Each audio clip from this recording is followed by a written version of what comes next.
JayViper on X. So, how is Highguard going to pay its employees? Estimates have them around 100 devs. LinkedIn shows 96. If they average 60,000 a year for each employee, which I can guarantee you, it is way more than that. Way more than that. That's being generous to say 60. That's probably low. It is. I would say on average, it's probably closer for all employees, an average number condensed to all of them, 85 to 90,000 a year, maybe more. If you said it's 100,000 a year across the board, I'd believe it. Then they're paying 480,000 in salaries each month alone. That's if it's 60. It's nearly $1 million if you almost double this. Where's that money coming from? The game is slipping down the Steam charts. And if I'm nice about it, then the total players on console are equal. But that's likely not the case. I have to imagine they are either well funded for the long haul, or we're going to see a restructure if they don't shut down in the coming early months. This game isn't going to take off. There's no fixing all the issues in short order. Unfun gameplay loop. One map, one game mode. Ooh.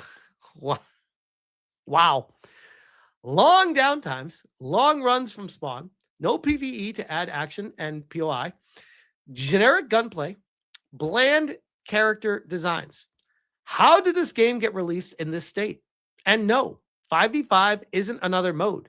It's the same game mode with more players. It's a band-aid, and it's a, quote, limited time. Well, I do have an update on that because it's no longer limited time. They will be making it permanently as a change. I'll get into that in just a second. You might want to count again. Yeah, that's over 200. However, it's hard to say for sure if they're all still there, did partial work. That's the thing. I think it's well over $1 million a month that they're paying in salaries alone. Never mind infrastructure and everything else for the game. They're not coming close to making that money back right. I don't think the weekend numbers can save this. 13,000 a peak on Saturday. No, definitely not. Definitely not. This is not going well for them at all. Currently at 10 p.m. on West Coast time on a Monday night, 5,300 people. That is not good. And the drop-off in the 1 week is brutal, from almost 100,000 concurrent players to just over 5,000. After they made their updates and tried to get people to come back in, this game is toast. I said, Highguard dev, WildLight, waking up on Groundhog Day, looking at Steam TV, concurrent player count dropping. I'll give you a winter prediction. It's going to be cold, it's going to be gray, and it's going to last you for the rest of your life. Insider Gaming, Highguard's 5v5 raid mode has been added permanently. Hey, yay. When Highguard was released last week, one of the biggest points of contention was the game's player structure. Each raid in the game could accommodate just 6 players. 3 on each team. It made the game feel empty and promoted awkward pacing. And it was a mere days before WildLight, the game's developer, introduced a 5v5 mode. The other problem you have with it is, and I've seen this happen with New Blackstreet when they were playing it, is if a person drops out, it says it's not enough players and it backs everyone out to the lobby, which is not making for a great gameplay experience. I don't know if they've patched that or not, but I was like, oof, that's not good. I'd be pretty pissed waiting for a game to start, getting into the game, playing halfway through it and having that happen. Yeah, it was supposed to be a temporary thing to test the waters, but WildLight has just confirmed that the 5v5 is here to stay after a successful trial period, which again, the way they launched it saying, oh, it's going to be temporary, I'm like, make a decision and be confident with it. That tells the community you have no idea what you're doing and you're just throwing shit at the wall and hope it sticks. Will 5v5 do anything to save Highguard? Highguard's player count continues to drop, and the sentiments surrounding the game are in a critical state. Any viewership has been almost eradicated, and even the year-long roadmap has done little to instill a sense of confidence in those who would call themselves fans. I'll also say the problem that games like this run into, because of what they did with the pre-launch promotion with all the shills and flying them out and having them all say really good things about the game and, oh my God, it's going to blow your mind. Now that the game is launched, actual influencers in the space are like, I don't want to touch this game. One, it's just not fun. It's boring. But even if I do jump into it, they're going to just think that I'm shilling this game or that I'm some sort of paid advertiser for them. And they're not paying me. So why would I play it? I don't want to be tossed into that bucket of all the shills that they paid and flew out and wined and dined. I don't want to be a part of that. So ironically, by doing that, you've created a situation where actual influencers with followers that trust them are like, yeah, I'm not touching this game. Last week, Highguard launched after several weeks of radio silence following the game's grand reveal at the Game Awards. It was an unveiling marred by negativity, and the game's full release did nothing to abate the disappointment of gamers everywhere. When it was discovered that this ambitious first-person shooter would accommodate just 6 players per match, prospective fans found themselves questioning the depth of their matches. Then came along WildLight Entertainment with an idea of a trial mode of 5v5. In a post on social media, WildLight confirmed the trial was a success. You've been asking, and we're happy to share, 5v5 raid mode is here to stay. We appreciate everyone hopping in over the weekend to give the mode a try. We saw a fairly even split between 3v3 and 5v5, which helped inform our decision. That's actually concerning, because what you're saying is this new exciting game mode that was supposed to fix your problem didn't even bring in more than half the people playing it. And the comments under the post, the game's fans put a positive spin on the change, suggesting it would cater to the more casual players and attract a wider audience. That hasn't been reflected in the game's player count, though. Have you given Highguard a chance since 5v5 mode was added? Let us know. We have other articles like this one, Cabruta's sharing. Ha ha ha ha. Highguard's failure shouldn't matter this much. When I talk about the shills in the media, this dude, this gender confused dude, Stacey Henley, that is a dude that calls himself a girl. I mean, again, game journals, guys, am I right? Highguard's failure shouldn't matter this much. Every time. Highguard was there, and now already it seems it is gone. Just 2 days after it launched, it is out of the Steam's top 200 games. Despite a solid launch, 97,000 peak players, it feels like it was never really here. I would strongly disagree with that. When it hit the 97,000 and climbing at that point, I was like, this game has shifted the dynamic of all expectations I had.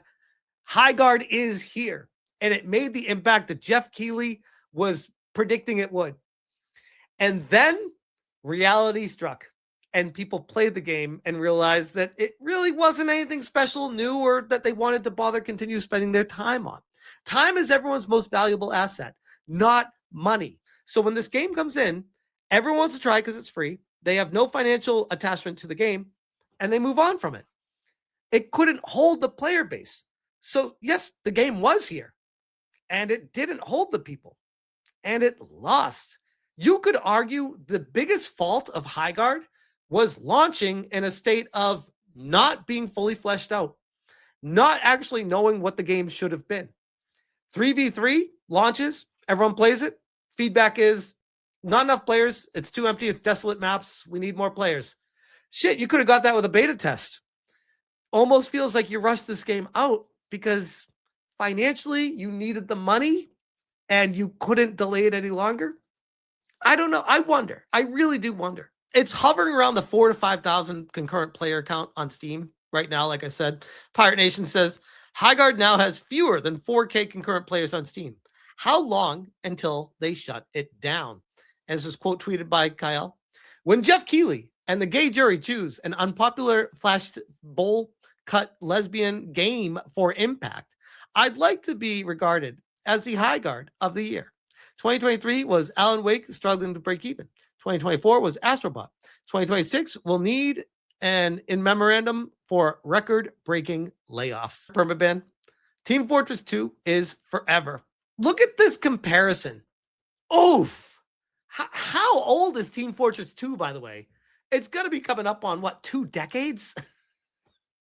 42,000 players in game with a 90%, 1.2 million reviews compared to Highguard, 3,700 in game, 43%, 34,000 reviews. Oh my God. Tebow. I understand that people like to cherry pick data, but this is from right now, 9 a.m. Pacific time, exactly a week from the day that the game launched. Highguard has 91,000 less players than it did this exact same day a week ago. Stop coping. The game just isn't that good. This is quote tweeting Staycation. Waking up at 4 a.m. for a screenshot of peak downtime just to get some likes on the internet to manifest the downfall of a game you don't even play, while others who are thoroughly enjoying have to face the consequences of is the definition of what's wrong with social spaces in 2026. If that doesn't sound like some Concord level cope, I don't know what does. If the game is good, you shouldn't have to worry about someone posting about it on social media saying, hey, there's not very many people playing this right now, even if it's off peak hours, by the way, because that's embarrassing. Jeff Keighley, Capcom has released a 3-minute live action short to promote Resident Evil Requiem. Tebow, Highguard is all but forgotten with Jeff Keighley. Address me, Jeff. What happened? As far as my predictions with the future of Concord, Highguard, it's not looking great. If JayViper is accurate with his numbers, and I think he's really low, I think it's double, if not more, than what they're paying per month. If we're going to be generous and say it's $1 million a month they're paying on salaries alone at WildLight, that's not sustainable. That's $12 million a year, which means the game needs to make far more than that to sustain itself, satisfy the investors. This is not going to last. The math doesn't math. I don't care how you slice it. This is a massive problem. There will be insane layoffs. WildLight will stay in business. It will continue to operate. It is going to be a skeleton crew. You watch. Give it maybe 2 months. They can't keep going. It's just the numbers will not lie. They have to face reality, and it's going to be tough at the office. It's probably fucking miserable there right now. I'm sure it is. And I know a lot of the people put a lot of work into this, a lot of blood, sweat, and tears, long nights, a lot of work by the developers. I'm sure some of the developers are very talented people. But your game didn't hit. And the reality of working in the entertainment space is if it doesn't hit and you're working at a bigger company, you're making good money, it's not communist China. You don't just get paid for existing. You need to make something to justify your existence. And if you're not able to do that, sorry, I guess fries in the bag. It sucks, but it's the reality. And I'd like to think, ironically, the industry is healing because it's getting back to the basics of rewarding the games that are making the industry great. And the companies that are making games that is not suited for an audience, they're falling by the wayside, and layoffs are happening. Welcome home. Smash Highguard players right now is almost under 5,000. Oof, oof, oof, oof, oof, oof. Not great, Bob. Not great. Fantastic, Mr. Knox, for the A20. Here's a neat idea for Highguard.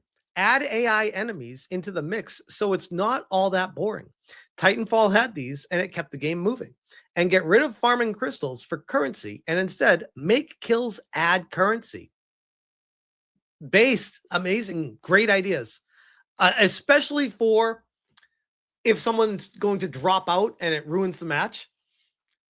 Have it be where there's only AI enemies if that happens to keep the match going. Have them automatically be replaced by someone. So that while you're playing, and it should like define them on top. So you know it's a bot that's not actually a person. It should have like a different colored name on top of them or something like that.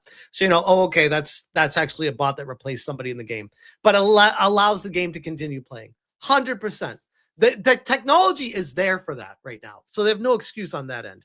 And as far as the farming crystals, I've heard that's a massive complaint as well. So yes, I think that's a great idea. And I'd like to think WildLight is listening and trying to make it better.